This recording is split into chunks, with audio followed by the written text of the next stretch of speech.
نحمده ونصلي على رسوله الكريم اما بعد فاعوذ بالله من الشيطان الرجيم بسم الله الرحمن الرحيم رب اشرح لي صدري ويسر لي امري واحلل عقدة من لساني يفقهوا قولي. اللہ تعالیٰ کا لاکھ لاکھ شکر ہے کہ جس نے ہمیں زندگی کی نعمت سے نوازا ہے اور پھر ہمیں صحت عطا کی.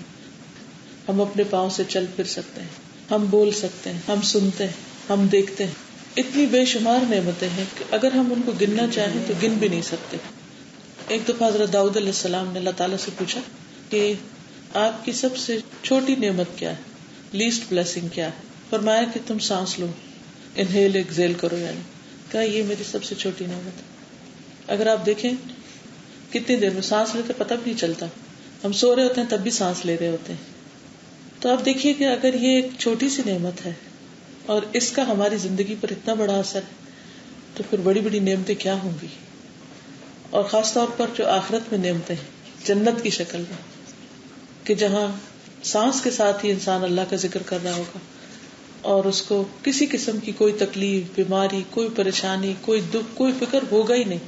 جبکہ دنیا ہر طرح کی فکروں اور پریشانیوں سے بھری ہوئی ہے. اگر انسان کے پیٹ میں کھانا بھی ہے اور اس کو نیند بھی اچھی آ گئی ہے اور اس کے بال بچے بھی آس پاس ہیں, ساری نعمتیں ہیں, اس کے باوجود شیطان اس کے دل میں وسوسہ ڈالتا ہے اور کسی ایسی بات کے بارے میں سوچنا شروع کر دیتا ہے انسان کہ جس کے بارے میں کوئی گارنٹی نہیں کہ وہ ہوگی بھی یا نہیں. مثلاً یہ ہے میرے بچوں کا کیا ہوگا, ابھی بہت چھوٹے ہیں, پتہ نہیں کب بڑے ہوں گے, شادی کب ہوگی ان کی, پتہ نہیں ان کو اچھے رشتے ملیں گے بھی یا نہیں ملیں گے. بیٹھے بیٹھے بلا وجہ غمگین, بغیر کسی وجہ کے, حالانکہ کل کس نے دیکھی. جو آج کا دن ہم بسر کر رہے ہیں, کیا ہم نے دیکھا تھا کل؟ 1 سال پہلے ہمیں پتا تھا کہ آج کے دن ہمیں کیا ملنے والا ہے؟ اور صرف آج ہی کے دن ہم دیکھیں کہ صبح سے لے کر اب تک کتنی نعمتیں استعمال کر چکے ہیں, کیا کچھ کھا پی چکے ہیں, کیا کچھ دیکھ چکے ہیں, کیا کچھ باتیں کر چکے ہیں, بے شمار چیزیں. تو اصل بات یہ ہے کہ ہم اس دنیا میں رہتے ہوئے اگر ساری زندگی بھی سجدے میں پڑے رہیں تو اللہ کا حق ادا نہیں ہو سکتا. صرف ایک سانس کی قیمت بھی ہم نہیں دے سکتے, کیونکہ جب سانس ختم ہونے لگتے ہیں تو کوئی ایک بھی سانس اور نہیں ڈال سکتا ہمارے اندر, کوئی ہے ہی نہیں. دنیا میں اب تک اس معاملے پر اتنی ریسرچ ہو چکی ہے, روح کہاں سے آتی ہے, کیسے داخل ہو جاتی ہے. ماں کے پیٹ کے اندر ہی بچہ ہلنے جلنے لگتا ہے اور خود ماں کو بھی نہیں پتا ہوتا کہ اس وقت وہ روح اندر آ رہی ہے. ابھی دل دھڑکنے لگتا ہے اور پھر کس طرح بچہ بڑھنے لگتا ہے اور دنیا میں آ جاتا ہے. اسی طرح یہ روح کس وقت نکل جاتی ہے, کیسے نکل جاتی ہے, وہ ہوتی کہاں ہے اندر. اگر ہم اس کو ڈھونڈنے لگے کہ ہماری روح ہے کدھر, دل میں رکھی ہوئی ہے یا دماغ میں رکھی ہوئی ہے یا گردوں میں ہے یا جگر میں ہے یا ہاتھ میں ہے یا اسکن میں, کہاں ہے کوئی بتا سکتا؟ کہیں کسی کو بھی نہیں پتا. لیکن ہم سب اٹھتے بیٹھتے چلتے پھرتے کھاتے پیتے اتنا ہمیں پتا ہے کہ یہ سب کچھ ہو رہا ہے. لیکن وہ مسلسل طاقت کون دے رہا ہے اور وہ سارا نظام کس نے بنایا ہے؟ یہ صرف اللہ سبحانہ و تعالیٰ ہی ہے. تو اس رب کا اگر ہم صرف زندگی کی نعمت یا سانس کی نعمت پر بھی شکر ادا کریں تو کم ہے, اور باقی اور بہت کچھ ہے شکر ادا کرنے کو.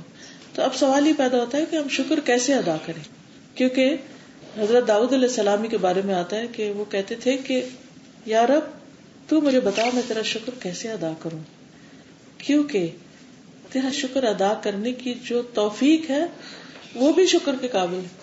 یعنی اگر تو مجھے توفیق دے دے, ہم دیکھیں یا زبان سے ہم بولیں گے شکر یا دل سے سوچیں گے, تو یہ زبان بھی اللہ نے دی ہے, دل بھی اللہ نے دیا ہے, سوچنے سمجھنے کی طاقت بھی اللہ سبحانہ و تعالیٰ نے دی ہے. تو پھر اسی کی دی ہوئی چیزوں سے پھر ہم شکر بولتے ہیں, تو اس پر بھی شکر کرنا چاہیے, پھر اور شکر, شکر پر شکر. کیونکہ شکر کے جتنے فائدے ہیں وہ کبھی ہم نے سوچے ہی نہیں کہ جب انسان اللہ سبحانہ و تعالیٰ کا شکر گزار ہوتا ہے تو اللہ تعالیٰ اس کو کیسی کیسی نعمتوں سے نوازتا ہے. دنیا میں بھی اللہ کا وعدہ ہے کہ وہ اس نعمت میں اور زیادہ اضافہ کر دے گا. مثلاً کسی بھی نعمت کی اگر آپ حفاظت چاہتے ہیں, اگر ادھر سے شیطان اگر وسوسہ ڈالتا ہے اور ادھر سے آپ چاہتے ہیں کہ یہ نعمت آپ سے نہ جائے, تو اس پر آپ شکر ادا کریں کہ اللہ تیرا شکر, تو نے مجھے یہ نعمت عطا کی. اچھا, بعض اوقات ہم صرف ان نعمتوں پر شکر ادا کرتے ہیں کہ جو ہمارے ذاتی فائدے کی ہوتی ہیں. مثلاً اگر ہم نے کھانا کھا لیا ہے یا پانی پی لیا ہے تو اس پر تو پھر بھی شاید ہم شکر ادا کر ہی لیں کہ اللہ تیرا شکر ہے تو نے مجھے دیا. لیکن کچھ کام ایسے ہیں کہ جن کا کرنا ہمیں لگتا ہے جیسے بوجھ ہے ہم پر، مثلا نماز کا ادا کرنا. اب ہم سمجھتے ہیں شاید یہ اللہ کے فائدے میں، حالانکہ اللہ تعالیٰ کے فائدے میں نہیں ہے. ہم اٹھتے ہیں، وضو کرتے ہیں، سارے فائدے ہمارے اپنے ہیں. ہماری اسکن بھیگتی ہے، دھلتی ہے، میل کچیل دور ہوتا ہے، مسا ہوتا ہے، پاؤں دھلتے ہیں، سارے صاف ستھرے ہو جاتے ہیں. پھر سب فکرے نکال کے دماغ سے پھر اللہ کے حضور کھڑے ہوتے ہیں، بیٹھتے ہیں، اٹھتے ہیں، جھکتے ہیں. ایک ایک عضو ہمارا جو زمین پہ لگتا ہے، جس پہ پریشر پڑتا ہے. اب اتنی آکو پریشر تھراپیز نکلی ہوئی ہیں، یہ مکمل تھراپی ہے ایک طرح سے جو ہم اٹھتے بیٹھتے اللہ کے فضل سے. اور پھر جو کچھ ہم پڑھتے ہیں، اللہ کا ذکر ہے، اس اللہ کے ذکر میں اتنا فائدہ ہے، اتنا سکون ہے. لیکن ہم کیا سمجھتے ہیں کہ شاید نماز پڑھ کے ہم کسی اور کے اوپر احسان کر رہے ہیں، اور اس پر نہیں شکر ادا کرتے کہ اللہ تیرا شکر ہے تو نے نماز کی ہمیں توفیق دے دی، تیرا شکر ہے تو نے نماز فرض کی ہم پر. کیونکہ اگر یہ فرض نہ ہوتی تو شاید ہم نہ ہی کرتے. فرض ہوتے ہوئے اتنی مصیبت پڑی ہوئی ہے. اور اللہ تعالیٰ فرماتے ہیں قرآن پاک میں وَإِنَّهَا لَكَبِيرَةٌ إِلَّا عَلَى الْخَاشِعِينَ کہ نماز بہت بھاری ہے مگر خشوع کرنے والوں پر. اسی لیے آپ دیکھیے کہ جب ہم سلام پھیرتے ہیں تو ہم دعا کیا مانگتے ہیں؟ رب اعنی علی ذکرک وشکرک وحسن عبادتک. اے میرے رب تو میری مدد فرما کہ میں تیرا ذکر کروں، تیرا شکر ادا کروں اور تیری خوبصورت عبادت کروں.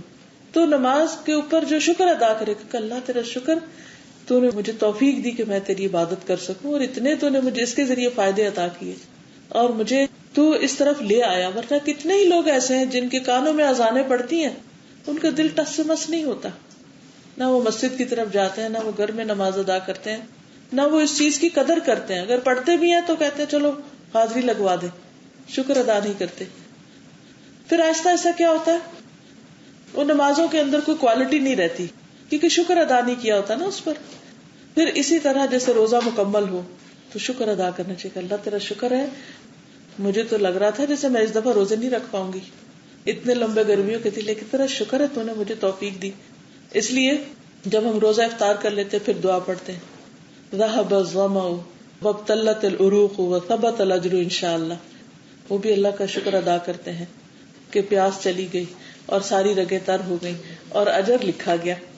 کیونکہ ہر نیک عمل کے لیے شرط ہے کہ انسان اجر کو ذہن میں رکھ کے، اجر کی امید رکھ کے، ایمان و احتساباً کا لفظ جو آتا ہے حدیث میں کہ جس نے رمضان کے روزے ایمان اور صبر کی نیت سے رکھے تو اس کے اگلے پچھلے گناہ معاف ہو گئے.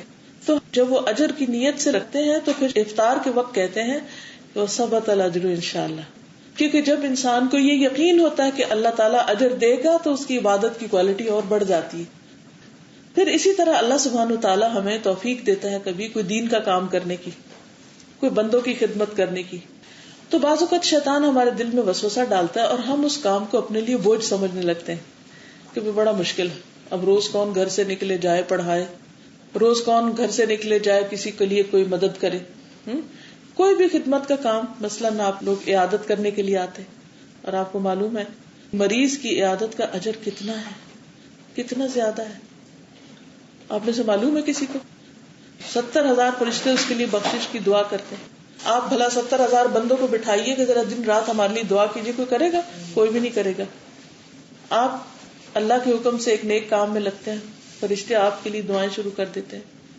اور کیا ہوتا ہے اس میں آپ دیکھیے، نبی کریم صلی اللہ علیہ وسلم نے فرمایا بھوکے کو کھانا کھلاؤ، بیمار کی عیادت کرو اور قیدی کو چھڑاؤ. فرمایا جب کوئی مسلمان بھائی کی عیادت کے لیے جاتا ہے تو وہ بیٹھنے تک، جب تک وہ وہاں بیٹھا رہتا ہے جنت کے میووں میں چلتا ہے، گویا وہ اپنے لیے میوے چن رہا ہے. جب وہ بیٹھ جاتا ہے تو رحمت اسے ڈھانپ لیتی. اگر صبح کا وقت ہو تو شام تک 70,000 فرشتے اس کے لیے دعا کرتے ہیں، اور شام کا وقت ہو تو صبح تک 70,000 فرشتے اس کے لیے دعا کرتے رہتے ہیں. اور جو لوگ عیادت نہ کریں تو رسول اللہ صلی اللہ علیہ وسلم نے فرمایا قیامت کے دن اللہ تعالیٰ فرمائے گا اے ابن آدم میں بیمار ہوا تھا، تو نے میری عیادت کیوں نہ کی، تو مجھے کیوں نہیں پوچھنے آیا. وہ کہے گا اے میرے رب میں تیری عیادت کیسے کرتا، تو رب العالمین ہے. اللہ تعالیٰ فرمائے گا کیا تجھے علم نہ تھا کہ میرا فلاں بندہ بیمار ہے لیکن تو نے اس کی عیادت نہیں کی؟ کیا تجھے علم نہیں تھا کہ اگر تو اس مریض کی عیادت کرتا تو مجھے اس کے پاس پاتا؟ یعنی اللہ تعالیٰ کو تلاش کرنا ہے، اللہ کو پانا ہے. ٹھیک ہے مسجد سے بھی مل جاتا ہے لیکن کوئی نہیں یہ سمجھتا کہ بیمار کی خدمت کرنے کا کتنا بڑا اجر ہے، اور یہ اجر اس کو نصیب ہوتا ہے کہ وہ اللہ کے قریب ہوتا ہے، ایک طرح سے وہ شخص اللہ کا قرب پاتا ہے. تو اگر انسان کہیں سے دور سے آ رہا ہے ٹکٹ لگا کے بھی، یا انسان گھر بھی چھوڑ رہا ہے یا بچوں کو چھوڑ رہا ہے یا کسی بھی طرح کوئی قربانی کر رہا ہے، تو اگر وہ صرف اس نیت سے آ رہا ہے کہ ہائے لوگ کیا کہیں گے اگر میں نہیں گئی، تو لوگ کہیں گے دیکھو بیٹی نہیں آئی، بہو نہیں آئی، فلاں نہیں آیا، تو اس کا کوئی اجر نہیں ہے اگر لوگوں کو خوش کرنے کے لیے آ رہے ہیں. لیکن اگر اللہ کی خاطر آ رہے ہیں کہ اللہ تعالیٰ تو اتنا خوش ہوگا میرے اس عمل سے، تو پھر انسان قربانی کر کے بھی تھک کے بھی خوش رہتا ہے. ورنہ کیا ہوتا ہے، بیمار کی خدمت یا عیادت اتنا مشکل کام ہے کہ انسان کا موڈ آف ہونے لگتا ہے، پھر وہ بیمار کے ساتھ خود بیمار پڑ جاتا ہے. لیکن اگر یہ اجر سامنے ہو کہ میں ہر وقت اللہ کے قرب میں ہوں، اور قیامت کے دن اس کا اتنا زبردست اجر ہے اور اتنے فرشتے میرے لیے دعائیں کر رہے ہیں، تو پھر انسان کے لیے کچھ بھی مشکل نہیں یہ کام، بلکہ وہ اس کو بہت شوق کے ساتھ کرے گا اور اس پر شکر ادا کرے گا کہ یا اللہ سب میں سے تو نے مجھے چن لیا کہ میں یہ کام کروں. ورنہ کیا ہوتا ہے کہ انسان کہتا ہے لو سب تو موج کر رہے ہیں اور میرے شامت آ گئی، میری پکڑ ہو گئی کہ میں ہی یہ کام کروں. سب تو اپنی دنیا میں مست ہے. دو تھنکنگ ہے نا، ایک یہ ہے کہ انسان کہ اللہ تیرا شکر ہے تو نے مجھے چنا اس کام کے لیے، اور دوسرا یہ کہ میں ہی کیوں. اسی طرح کوئی بھی کام، مثلا بعض اوقات یہ ہوتا ہے کہ آپ کو کسی کا کوئی کام کرنا پڑ جاتا ہے، کسی بھی قسم کا کوئی کام، کوئی آپ کو کہہ دیتا ہے اچھا میرے لیے بازار سے خرید لاؤ فار ایگزامپل، کوئی کہہ دیتا ہے اچھا میرے لیے ایک فون کال کر دو، کوئی کچھ کہہ دیتا ہے تو آپ کہتے اف اللہ اب یہ کیا. یہ بھی اللہ ہی توفیق دیتا ہے یا اللہ ہی کی طرف سے آپ کے لیے نیکی کا ایک موقع آتا ہے. چاہے نماز ہو، چاہے صدقہ خیرات ہو، چاہے روزہ ہو، چاہے کوئی بھی نیکی ہو، یہ ساری صرف اللہ کی توفیق سے بندہ کر سکتا ہے، اور ان کے مواقع بھی اللہ دیتا ہے. ہزاروں لوگ دنیا میں ان کو پتہ ہی نہیں نماز کیا ہوتی ہے، ان کو پتہ ہی نہیں روزہ کیا ہے، ان کو پتہ ہی نہیں کسی چیز کا. تو اگر ہمیں کوئی بھی نیکی چھوٹی یا بڑی کرنے کا موقع مل رہا ہے تو اس پر شکر کرتے رہنا چاہیے. تو اللہ تعالیٰ وہ نیکی کی توفیق دیتا رہے گا آپ کو، آپ اور بھی کرتے رہیں گے. ورنہ اللہ موقع چھین لے گا، وہ اللہ تعالیٰ کسی اور کو موقع دے دے گا. اس لیے کوئی بھی کام کرنا پڑے تھوڑی دیر کے لیے سوچ لیں، ٹائم لے لیں، کیوں کروں؟ اللہ کے لیے کروں، بندے کے لیے کروں، اجر کے لیے کروں، دنیا کے فائدے کے لیے کروں، کسی غرض یا مقصد مفاد کے لیے کروں. کیونکہ بعض اوقات ایسے بھی ہوتا ہے کہ لوگ اپنے والدین تک کی خدمت کسی مقصد کے لیے کر رہے ہوتے ہیں، اور کرنے کے بعد احسان بھی جتا دیتے ہیں یا کچھ باتیں بھی سنا دیتے ہیں، ایون بوڑھے ماں باپ کو بھی سنا دیتے ہیں. تو اللہ تعالیٰ قرآن پاک میں کیا کہتے ہیں، وَلَا تَقُلْ لَهُمَا اُفٍّ، اف بھی نہ کہنا، وَلَا تَنْهَرْهُمَا، وہ نہیں سنتے تو ڈانٹنا بھی نہیں، ان کو جھڑک کے بھی نہیں بات کرنا، سختی سے بھی نہیں بات کرنا، کیونکہ بوڑھے لوگوں کے ساتھ گزارا کرنا مشکل ہوتا ہے بندے کے لیے. تو بہرحال کہنے کا مقصد یہ ہے کہ اللہ نے جو کچھ ہمیں دے رکھا ہے نا، زندگی دی ہے نا، سانس دی ہے تو کچھ کرنے کے قابل ہیں. اگر یہ سانس نہ ہو تو کیا کریں ہم؟ کچھ بھی نہیں. اور یہ بھی آپ کو معلوم ہے کہ ایک ایک دن کی نماز ہمارے اعمال نامے میں کاؤنٹ ہوگی. 3 لوگ اکٹھے مسلمان ہوئے تو ایک پہلے شہید ہو گیا، پھر دوسرا، پھر تیسرا، تو جو آخر میں تھا اس کے درجے کہیں بلند تھے پہلے اور دوسرے. تو وجہ کیا؟ فرق تھا 1 سال کے نماز اور روزوں کا. تو اگر اللہ نے ہمیں زندگی دی ہے، اگر اللہ نے ہم کو صحت دی ہے، اگر اللہ نے ہم کو طاقت دی ہے، اگر اللہ نے ہم کو کوئی کام کرنے کا موقع دیا، کوئی راہ دکھائی ہے، تو اس کو خوشی سے کریں. کیونکہ اللہ تعالیٰ واضح فرماتے ہیں لَإِن شَكَرْتُمْ لَأَزِيدَنَّكُمْ وَلَئِن كَفَرْتُمْ إِنَّ عَذَابِي لَشَدِيدٌ، کہ اگر شکر کرو گے زیادہ دوں گا، اگر کفر کرو گے یعنی ناشکری کرو گے تو میری سزا بھی سخت ہے. یعنی بعض اوقات ایسا بھی ہوتا ہے کہ اللہ تعالیٰ کو تو ہماری عبادت کی ضرورت نہیں، لیکن اگر کوئی شخص عبادت میں کوتاہی کرتا ہے، نماز نہیں پڑھتا یا اور کام نہیں کرتا، تو اللہ سبحانہ وتعالیٰ دنیا میں ہی اس کا مزہ چکھا دیتے ہیں. ماں باپ کی نافرمانی، رشتہ داروں سے قطع تعلقی ان گناہوں میں سے ہے جن کی سزا انسان کو دنیا میں ہی ملنے لگتی ہے. پھر اسی طرح باقی بھی اگر ذکر سے منہ موڑتا ہے، قرآن نہیں پڑھتا، تو اللہ تعالیٰ فرماتے ہیں وَمَنْ أَعْرَضَ عَنْ ذِكْرِي فَإِنَّ لَهُ مَعِيشَةً ضَنْكًا، جو میرے ذکر سے منہ موڑے گا اس کے لیے زندگی تنگ کر دوں گا. وَنَحْشُرُهُ يَوْمَ الْقِيَامَةِ أَعْمَى، اور ہم قیامت کے دن اس کو اندھا اٹھائیں گے. یہ اللہ کے ذکر سے، اللہ کی کتاب سے منہ موڑنے کا نقصان ہے. قال رب لما حشرتنی اعمی، وہ کہے گا یا رب مجھے تو نے اندھا کیوں اٹھایا؟ وقد كنت بصیرا، میں تو دیکھنے والا تھا، میں تو اچھا والا دیکھتا تھا. قال كذلك اتتك آیاتنا فنسیتها وكذلك اليوم تنسى. تو اللہ تعالیٰ فرمائے گا اسی طرح ہماری آیات تمہارے پاس آئی تھی، تم نے ان کو بھلا دیا، چاہے وہ حفظ کر کے بلانا، چاہے ترجمہ بلانا، چاہے ان پر عمل نہ کرنا ہو. وكذلك اليوم تنسى، تم نے قرآن کی قدر نہیں کی، تمہیں بھی بلایا جاتا ہے. اور یہ تو آخرت کا نقصان. دنیا کا کیا نقصان ہے؟ اللہ تعالیٰ فرماتے ہیں وَمَن يَعْشُ عَن ذِكْرِ الرَّحْمَنِ نُقَيِّضْ لَهُ شَيْطَانًا فَهُوَ لَهُ قَرِينٌ. جو ہمارے ذکر سے منہ موڑتا ہے ہم اس کے اوپر شیطان مسلط کر دیتے ہیں اور وہ اس کا دوست بن جاتا ہے. ایسے شخص کی فرشتوں سے دوستی کی بجائے، اللہ کے قرب کی بجائے شیطان کی دوستی ہو جاتی ہے. شیطان اس کو اپنے قابو میں کر لیتا ہے. نُقَيِّضْ لَهُ شَيْطَانًا فَهُوَ لَهُ قَرِينٌ. تو ہمیں ایک طرف عبادات کے اوپر توجہ دینی، اللہ تعالیٰ سے اپنا تعلق مضبوط کرنا ہے، اور جو بھی عبادت چھوٹی یا بڑی تو کرنے کے بعد کہ اللہ تیرا شکر. دوسری طرف بندوں کے حقوق، جو بھی اللہ تعالیٰ توفیق دے. کتنے ہی لوگ ہیں جن کے دل میں تڑپ ہو سکتی ہے کہ ہم بھی کسی کی کوئی خدمت کریں، لیکن ان کے ہاتھ پاؤں کام نہیں کرتے، وہ نہیں کر سکتے، تو اس پر بھی شکر. اور تیسری طرف اپنی سیلف گرومنگ. سیلف گرومنگ کا مطلب کیا ہے کہ اپنا خیال اس درجے میں کہ انسان فزیکلی، مینٹلی، اسپرچولی ہیلتھی ہو تاکہ وہ کچھ نہ کچھ کرتا رہے. اس کے لیے 2-3 چیزیں ضروری، جیسے صحیح جسمانی غذا ہو، بیماری پر صحیح دوا ہو. اسی طرح اسپرچولی بھی صحیح علم حاصل کرے انسان جو قرآن اور سنت کا ہے. یہ کتاب ہمارے لیے بھیجی گئی ہے نا، اگر ہم نہیں اس کو پڑھیں گے تو پھر کیوں آئی. دوسری طرف نبی صلی اللہ علیہ وسلم کی صحیح احادیث. اور الحمدللہ اللہ تعالیٰ نے امت میں ایسے اسکالر پیدا کیے کہ جنہوں نے صحیح اور غیر صحیح کو الگ الگ کر کے رکھ دیا. تو انسان کی ہمیشہ دنیا میں اصلی مال کی خواہش ہوتی ہے نا، انہیں کہتے ہیں یہ نمبر 2 ہے، یہ نہیں لینا. کوئی بھی چیز اب ہم خریدتے ہیں بازار میں، کوئی بھی چیز اپنی چوائس کرتے ہیں تو ہمیشہ کہتے ہیں اچھا یہ کہاں کی بنی، اچھا لکھا تو یہ ہے لیکن یہ صحیح والی چیز نہیں. ایک ہوتا ہے نا، ویسے ڈیزائنر کا کوئی بیگ ہے تو 1-2 نمبر مال بازار میں ملتا ہے، اسی کی بالکل کاپی مل رہی ہوتی ہے. تو اسی طرح دین کے معاملے میں بھی بعض اوقات لوگوں نے، چونکہ ان کی اپنی بات میں اتنا اثر نہیں تھا تو انہوں نے کچھ باتیں دین میں بنا لی، تو ان چیزوں کو ہٹا کے اصلی خالص دین کے اوپر انسان کو مضبوطی سے جم جانا چاہیے. اور تیسری یہ کہ اس کے لیے دعا کرنی چاہیے. نبی صلی اللہ علیہ وسلم کو اللہ تعالیٰ نے فرمایا تھا وَقُلْ رَبِّ زِدْنِي عِلْمًا، کہ اے میرے رب میرے علم میں اضافہ فرما. تو ہمیں ہر روز جیسے کھانا کھاتے ہیں نا، ایسے ہی کچھ نہ کچھ ضرور پڑھنا چاہیے، کچھ نہ کچھ ضرور سننا چاہیے، سیکھنا چاہیے. ہر روز ہمارا علم کل سے بہتر ہونا چاہیے، آگے جانا چاہیے، ایک سٹیپ اوپر. اور اگر اللہ تعالیٰ توفیق دے اور آپ لوگوں کے پاس ٹائم ہو تو اپنا ٹارگٹ رکھ لیں، روز کی قرآن کی ایک آیت یاد کر لیں. قیامت کے دن جنت کے اتنے درجے ہوں گے جتنی آیات ہوں گی، اور اللہ تعالیٰ فرمائے گے پڑھتا جا اور چڑھتا جا، اور تیرا مقام وہ ہے جو تیری آخری آیت جو تجھے یاد ہے. تو 10 آیتیں یاد ہیں یا 100 ہیں یا 200 ہیں، اگر اللہ نے ہم کو صحت دی. اور بعض اوقات ہم کہتے ہیں ہماری عمر زیادہ ہوگی، نہیں. میں ایک کسی کا قصہ پڑھ رہی تھی کہ 80 سال کی عمر میں خاتون نے قرآن حفظ کر لیا.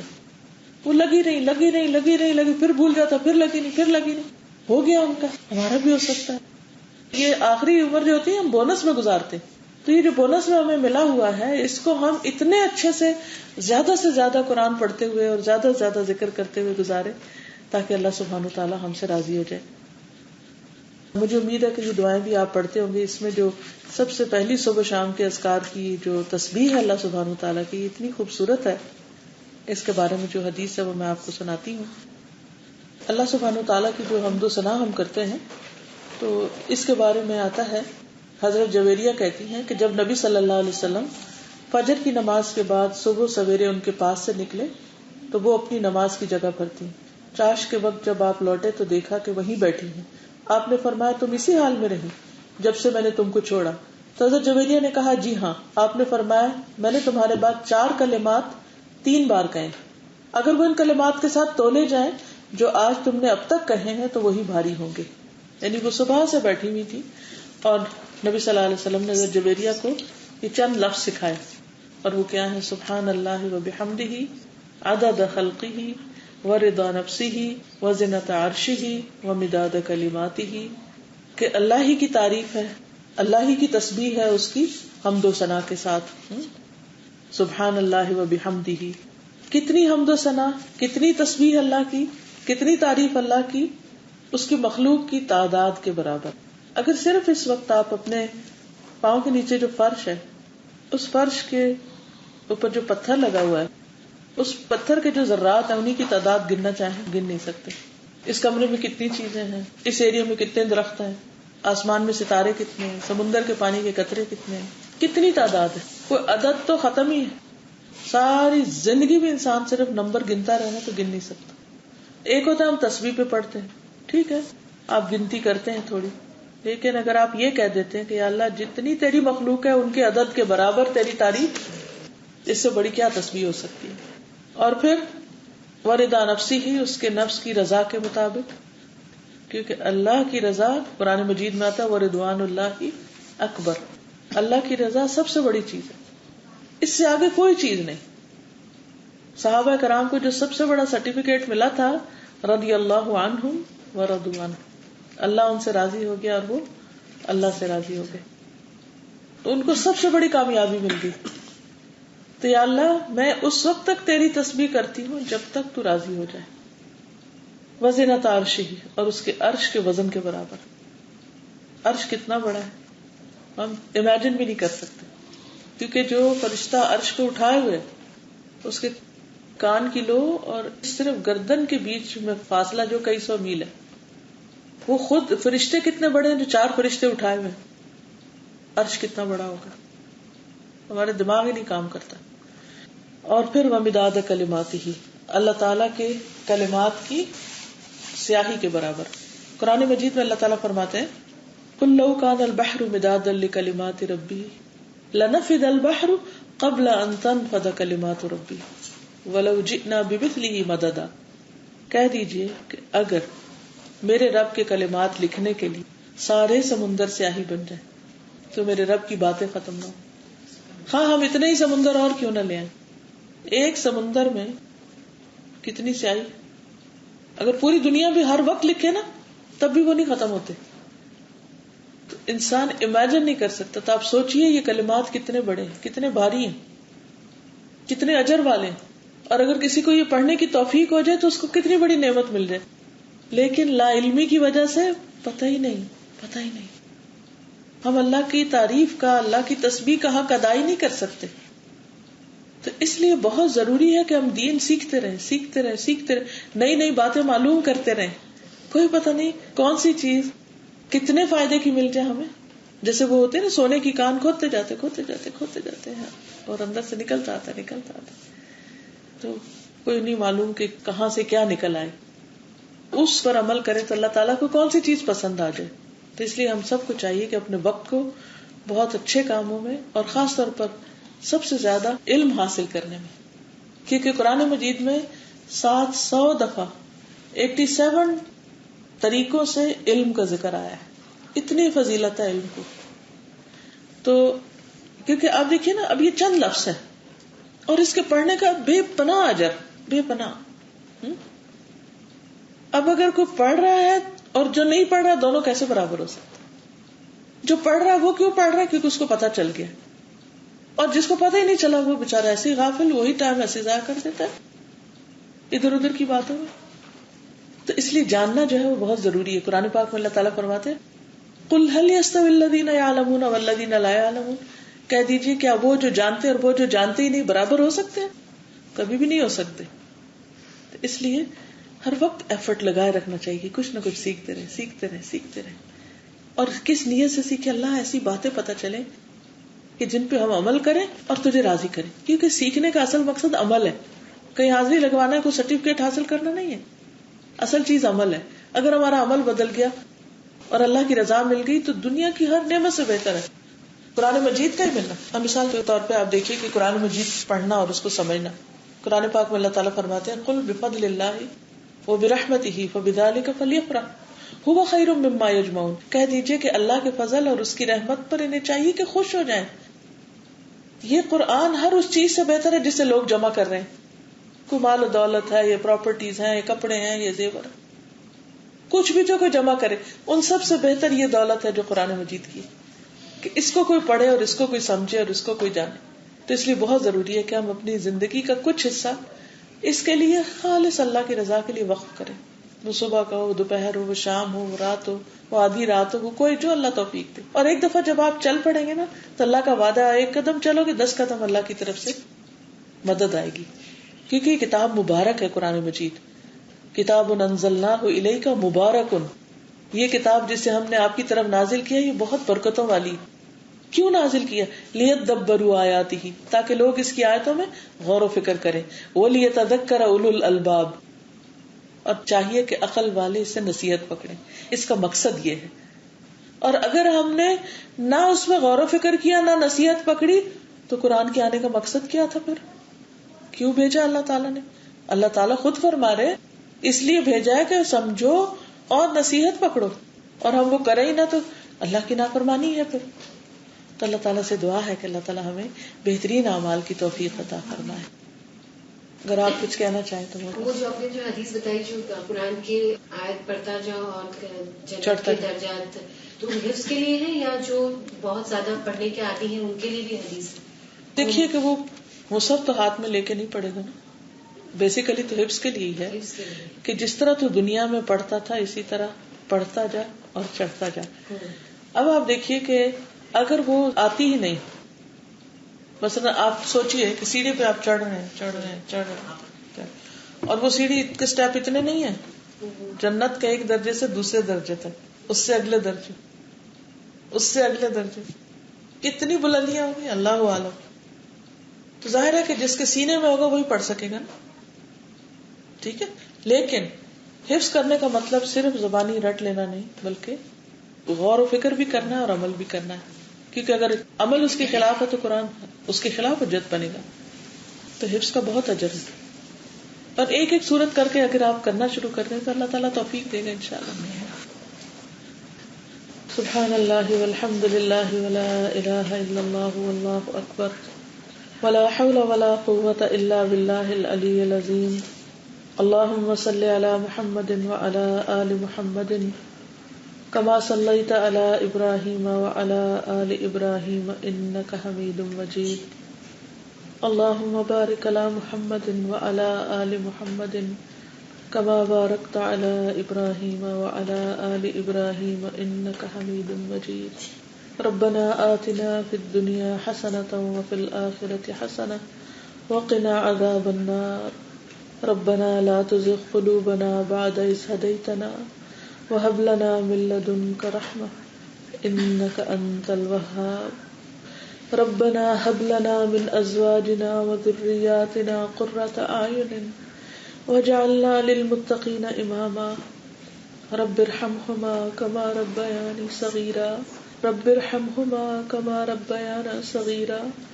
رب ارحمهما كما ربيانا صغيرا. يا حي يا قيوم برحمتك نستغيث.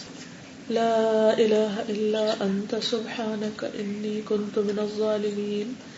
لا حول ولا قوة الا باللہ العلی العظیم. حسبنا اللہ ونعم الوکیل.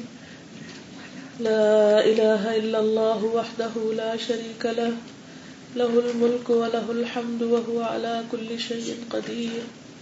یا اللہ پاک ہم سب پر اپنی رحمت فرما.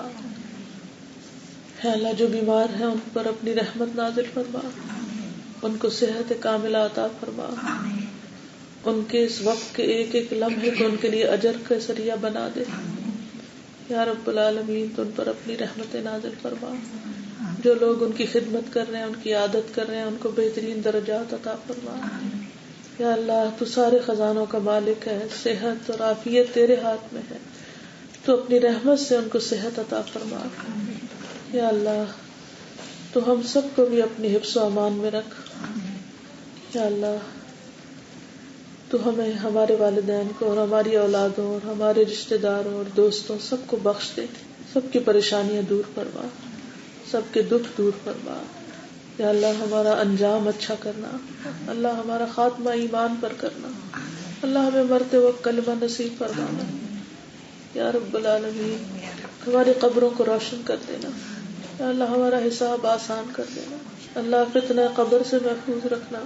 اللہ جنت الفردوس میں جگہ عطا فرمانا. قیامت کے دن اہل القرآن میں سے اٹھانا.